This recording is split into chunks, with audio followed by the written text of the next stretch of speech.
All right, it is 3:25. The pool opens up here in about 5 minutes. Well, the pool has been opened, but the public swim happens in about 5 minutes. But there's a bunch of kiddie lessons coming in and out about 3:30 to 4 o'clock, so I usually head down a little bit after 4. But anyways, so I fell down a hole on YouTube with kicking. I'm not going to be taking up kicking, but Emrys, ever since I did the videos for Emrys, which that dude, like his, I need a higher frame rate for that. 30 frames a second isn't enough. Maybe the GoPro recording at 120 for slow-mo might help. But I want to check that one out when I actually don't have it in the case. So anyways, but we could figure that one out later. That would be actually a pretty cool video. And so, yeah, so I fell down that one, and now it's like later in the day. But later in practice during team, the rain started picking up a little bit, and I apologize that I didn't get much more filmed, and then all the stuff afterwards, because a little bit of water got in front, like, it muffled the sound. So the latter part of that video, when I was walking back from Matterport, was increased by 20 decibels. If for some ungodly reason my speakers were all not correct on that one, and it wound up blowing your speakers out, I'm so sorry. But everything else was playing at normal volume for what I normally have it at. But near the end of practice, one of our receivers got tackled. While that is just football, he got hit on one of his problem areas in the legs, hip and leg area, and it kind of put him down for a little bit, which I understand. I really do, because sometimes I'll get a really hard hit, and whether or not it actually hurt over on this area, I'll be like, I'll like. Now, to be fair, it hasn't happened to me in a game, in all the games that we've played this year. But sometimes at practice, I'm a little bit more hesitant. I don't know, I guess because if it happens in a game, then it's righteous. If it happens in practice, I'm a wuss. I don't know. Cheyenne went and checked him out, but it was that it got into his head, and she had me walk back with him to the locker room. Practice was almost over anyways. So I put the camera in my backpack and didn't record anything because dignity. I mean, it's one of those things. You don't need to film everything. And it's like, I don't know really what to say to him because he's been through significant more surgery than I have for a body part. And I was like, there's nothing I can say, but I completely understand. Like, 'cause I've talked with Willie, and like Willie had a completely blown out knee, and there were times where even he would get tackled, and then he would get in his head. Outside linebacker would light him up from the side because he ran up the middle, but he still wound up getting 7 yards.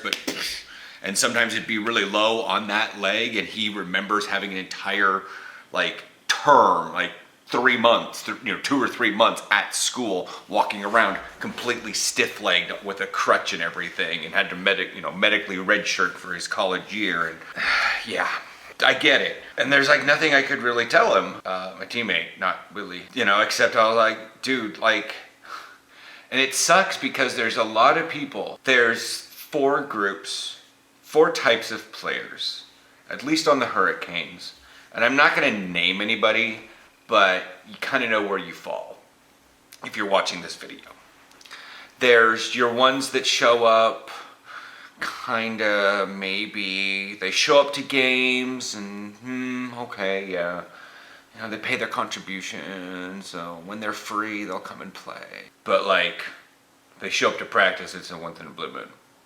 And then there's the ones that do show up to practices, and then they show up to every game, and they go to camp, and da-da-da-da-da. And Then there's the ones that, you know, show up to as many practices as they can, aside from life getting in the way, and especially with some of these guys who've been playing 15 years and they're in their 30s and they've got a pretty decent career in, like, you know, a hospital or a nursing home or something, or they're getting to that point in life where they just freshly move into a house. I get it, you know. And then there's people that are like the coaches and like me that are there every practice, rain, shine, pain, like. It aggravated me that I couldn't make it to practice 2 days after my surgery, that I was still high on pain pills. Like, I bargained with Aaron to, you know, and he walked with me very slowly to, you know, and he wound up filming it to get to the crew game. That was awkward.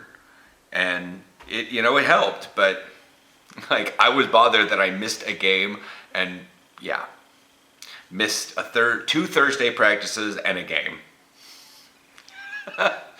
But anyways, yeah, and this guy's just like that. But the one thing that I've gotten as I've lived here is that there's stereotypes about everybody. You know, the British are, you know, a bit fancy. You know, the French aren't necessarily wusses and run away because they actually had a decent empire for a long time, but they just love protesting everything.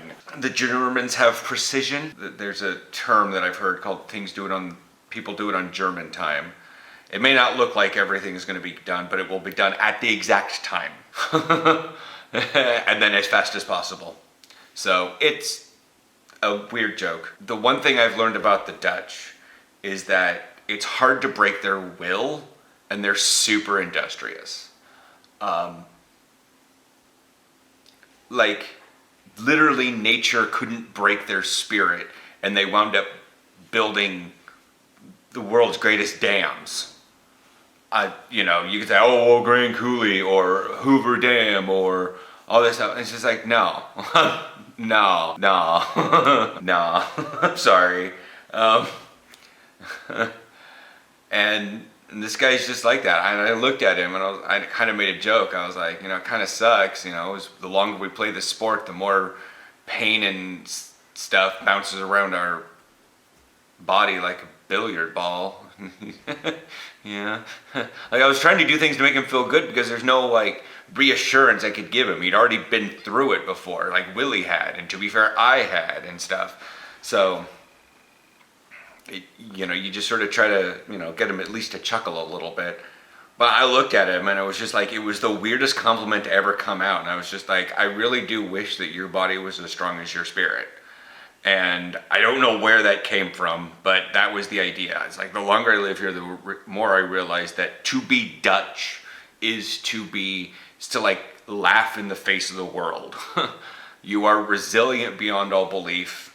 The world can throw shit at you and you're just gonna come back stronger than ever. And you don't really realize that one until you live here. And he kind of embodies that. I bet the rest of them do too, but it's just, you know, I don't spend a lot of time around him. And this guy is one of those that shows up to every practice, whether he's injured or this, that, and the other thing. And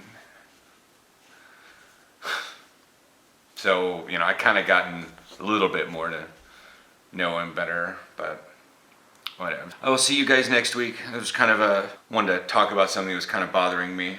Waste time before the pool. I'm gonna spend some time figuring things out about my leg. And I guess that's part of the reason why I feel, no, that's not why I felt that way in the States, but probably why, nope, that was gonna be another train of thought. That's a whole different video. Catch you guys later.